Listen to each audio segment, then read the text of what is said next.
প্রতিবারের মতো এবারও ঈদ যাত্রায় ঘরমুখ মানুষের ঢল নেমেছে বাস টার্মিনাল ও রেল স্টেশনগুলোতে।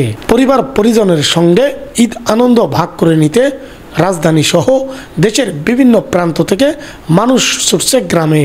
এ সুযোগে সক্রিয় হয়ে উঠেছে বিভিন্ন অপরাধী চক্র। ছিনতাই, ডাকাতি, চুরি ও অজ্ঞান পার্টির তৎপরতা বেড়ে যাওয়ার আশঙ্কায় বিশেষ নিরাপত্তা ব্যবস্থা গ্রহণ করেছে র্যাপিড অ্যাকশন ব্যাটালিয়ন র্যাব 7। আজ চট্টগ্রাম 29শে মার্চ সকাল 11 ঘটিকার সময় নগরের সিটি গেটের সামনে র্যাপিড অ্যাকশন ব্যাটালিয়ন র্যাব 7 এটি চিত্র।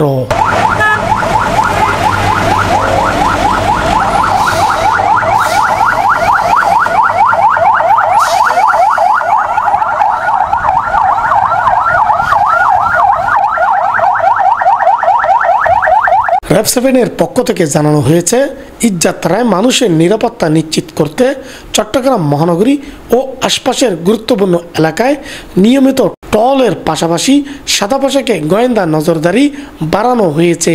ইতিমধ্যে সরকার 9 দিনে যে সরকারি ছুটি ঘোষণা করেছে সেই ছুটি শুরু হয়ে গিয়েছে।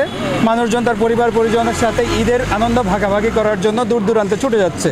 অনেকেই গণপরিবহন ব্যবহার করছে, আবার কেউ কেউ হচ্ছে ব্যক্তিগত উদ্যোগও তারা যাতায়াত করছে। তাদের এই ঈদ যাত্রা যাতে নির্বিঘ্নে হয় সেজন্য বিভিন্ন station, bus station, train station, rail station ইত্যাদিতে আমাদের প্রেজেন্স আছে।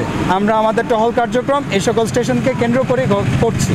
বর্তমানে চট্টগ্রাম মহানগরীতে প্রায় 15টি পেট্রোল মোতায়েন করা আছে, যা 24 ঘন্টা চট্টগ্রাম মহানগরীর বিভিন্ন অংশে তারা পেট্রোল করে যাচ্ছে। তিনি আরও বলেন, ঈদের ছুটিতে চট্টগ্রাম নগরীর সাধারণ মানুষ যখন ঈদে বাড়ি যায় তখন অধিকাংশ এলাকা ফাঁকা হয়ে যায়।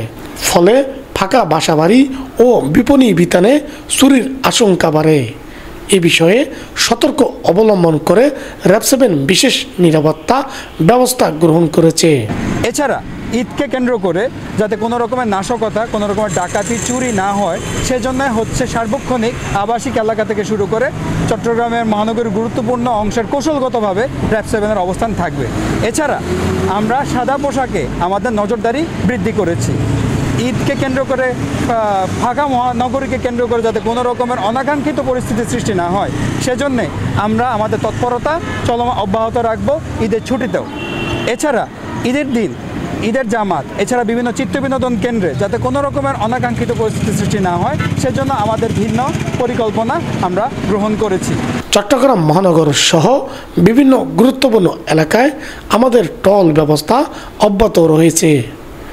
যে কোনো অপরাধ দমন ও নাশকতার বিরুদ্ধে কঠোর আইনানুগ ব্যবস্থা গ্রহণে আমরা বদ্ধপরিকর।